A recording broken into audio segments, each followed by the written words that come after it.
En principio, digamos que las reformas borbónicas no fueron, en la historiografía santiagueña,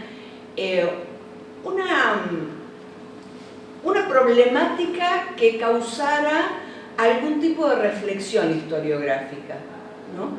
Digamos, la colonia fue entendida como un gran espacio cerrado sobre sí mismo, y donde las colonias y las reformas fueron en el mismo paquete, sin diferenciación, sin profundización, sin nombrando la creación del virreinato, las intendencias, etcétera, etcétera. Pero sí los han estudiado mucho los españoles, los españoles antes y después del 92, digamos, que marca los 500 años de la llegada de los españoles a América, marca ahí, tiene una marca fuerte en los españoles, porque son ellos primero, antes que nosotros, los que empiezan a pensar en nosotros. Es loco, pero es así. Bueno, aquí tenemos, por ejemplo, a Morales Moya. Morales Moya es bien temprano, ustedes ven que escribe en el 84. Morales Moya, que se llama Antonio, escribe Política de Administración en la España del siglo XVIII, una revista de administración pública española, ¿no? Y para Moya piensa que el verdadero fin del reformismo borbónico era renovar el Estado español, ¿no? A eso nos estamos refiriendo, según el modelo de la monarquía francesa. Para ello iba a poner un vigoroso concepto de lo que era la autoridad real, y digamos que aquí se va a notar muy fuerte eso. Va a reestructurar la sociedad de acuerdo a las necesidades del Estado, y eso también está muy claro.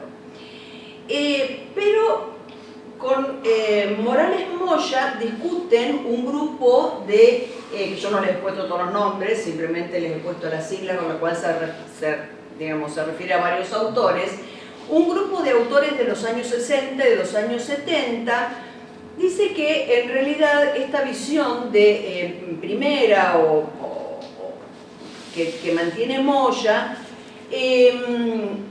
no es tan así, porque los Borbones se apoyaron en el despotismo ilustrado. Obviamente eran absolutistas, ¿no? Que sí promovieron el bienestar de la población, promovieron el progreso técnico, el progreso económico, la educación, la cultura.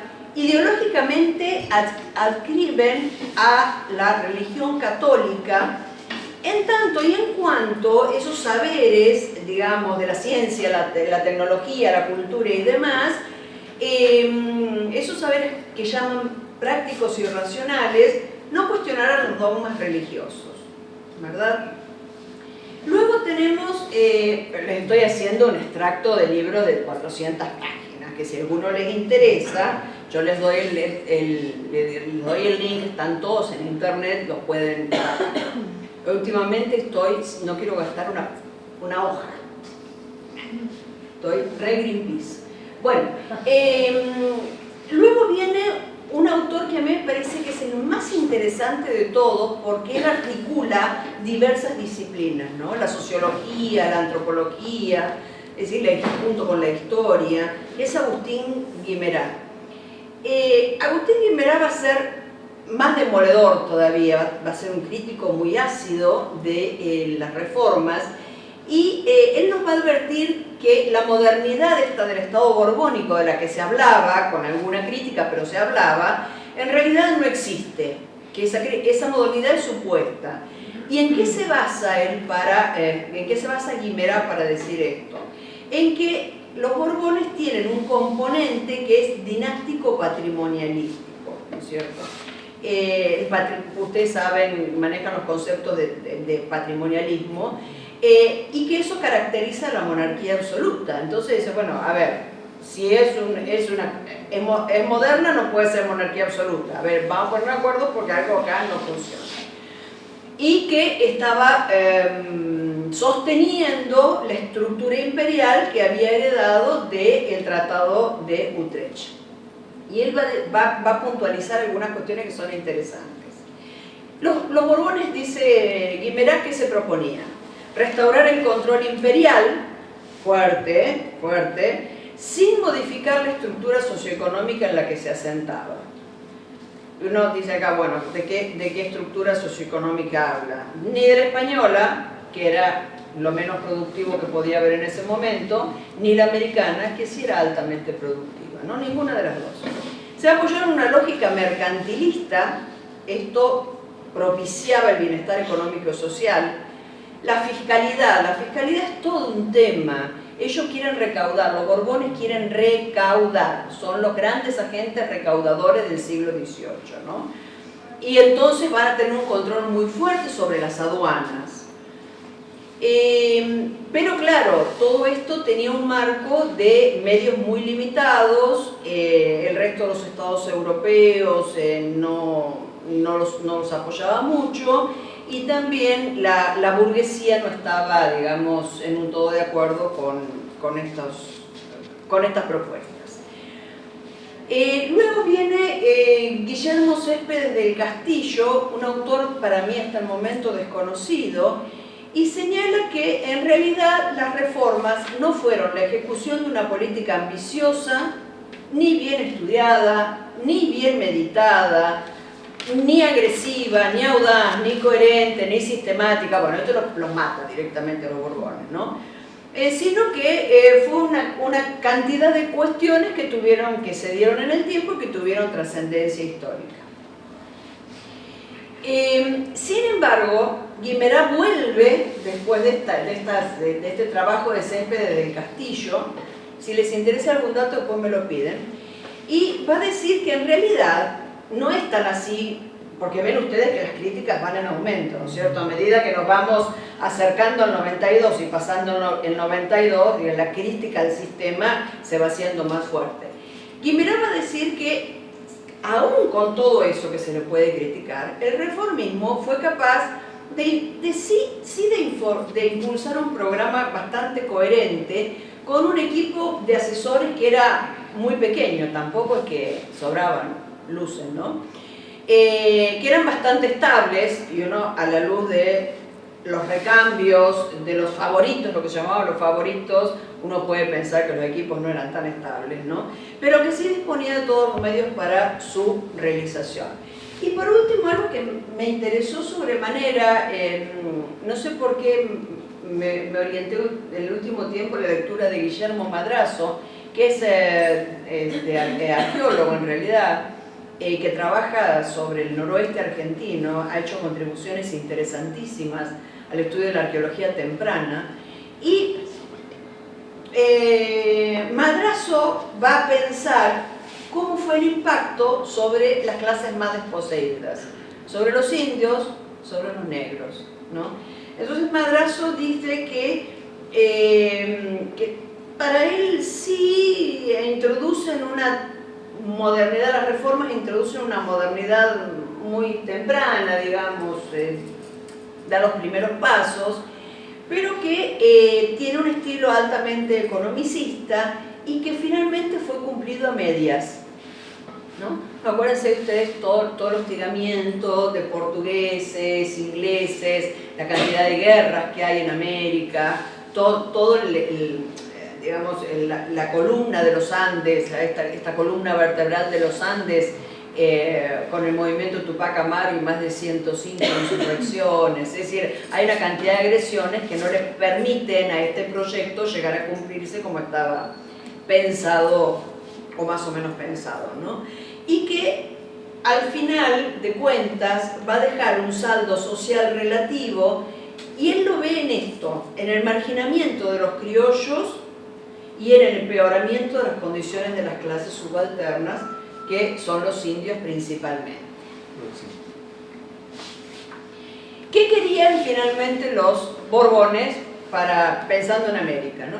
Centralizar el poder de la corona, reforzar la figura del monarca, ¿no? A Rodolfo después le va a hablar lo que es toda la reflexión del simbolismo del poder en ausencia, el poder ausente. Le daban besos al retrato de Carlos III, de Carlos IV, qué sé yo. Bueno. Bien, entonces, reforzar el poder del monarca. Y uno puede decir, bueno, pero el monarca estaba allá, ¿cómo podía reforzar ese poder el monarca acá, no? Y bueno, hay toda una cuestión simbólica muy fuerte. Buscan en América eran reinos y bajo los Borbones pasan a ser de nuevo colonias. Es muy duro para los americanos, sobre todo para las clases, las élites americanas que estaban obteniendo mucho poder en el cabildo y mucho beneficio económico, ¿no?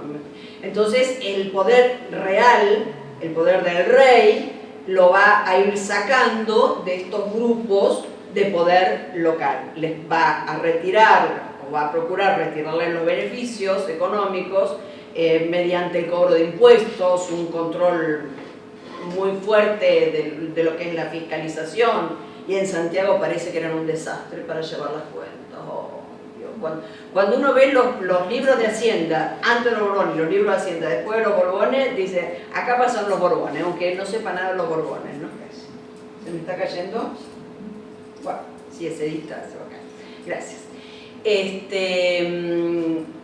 Ellos obligan a llevar las cuentas, pero centavo de centavos, de reales, de reales y centavos, a llevar las cuentas exhaustivamente, y hacen mucho, digamos, mucha exacción de recursos, ¿no? Vuelve mucho a España, una España que estaba en decadencia familiar. Por eso es que yo les planteé al comienzo de que el cabildo va a ser el lugar de mayor conflicto, porque ahí estaba la justicia, ahí estaba la administración. Entonces es ahí donde discuten. Pueden ser parientes, recontra mil parientes, y casarse con primos primero, segundo, qué sé yo, hacer una endogamia feroz de las élites santiagueñas. Pero llegado el punto de discutir por las cuentas, se acabó la amistad. ¿Está? Y los Borbones van a mandar, es decir, hay un momento que mandan un juez inquisidor, una figura rarísima en Santiago, para poder controlar los disturbios del cabildo. Ahora uno ve que se agarran a sillazos en los consejos directivos y demás, pero acá también, ¿no? Acá también, en las cosas, en los relatos de las cosas que se decían y cómo se echaban allá y para el otro lado unos y otros, es súper interesante, pero está revelando una fuente de conflictos muy fuerte. Hay una élite criolla que se apoderó del cabildo y ya vamos a hablar de eso, y venían los borbónicos. Bueno.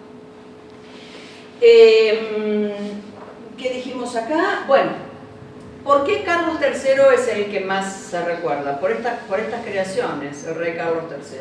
La creación del virreinato del Rey de la Plata, y aparece Buenos Aires como capital. Buenos Aires, que era una ciudad pequeña, tenía 40.000 habitantes, era sucia, estaba ligada al contrabando, era un lugar espantoso para vivir, ¿no? El virrey Ceballos, si no me acuerdo que es el primero, ayúdenme, Ceballos fue el primero, cuando llega a Buenos Aires dice, ¿a dónde me mandaron? Por Dios, era un lugar horrible, bueno, no importa.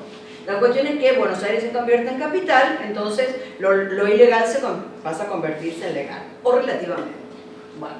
Después el auto de libre internación, que es bastante conocido, el reglamento de libre comercio, ven que van por años, ¿no? Van todas las modificaciones o estas grandes creaciones, el poner el año no es digamos, un capricho, sino para que se vea cómo en esta época caen todas las reformas, ¿no? Caen todas las reformas.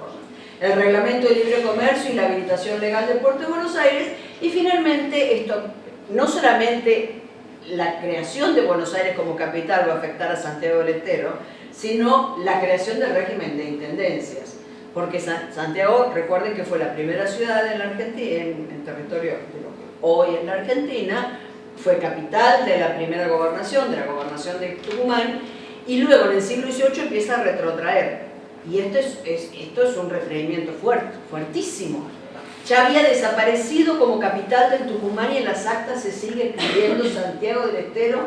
Un siglo después de haber dejado de ser capital, todavía las actas siguen diciendo Santiago del Estero, capital de la gobernación de Tucumán. Es una negación absoluta. Santiago pasa a formar parte de Salta de Tucumán con todas las ciudades, todavía eran ciudades con capital en Salta. Bueno, pasamos a la otra.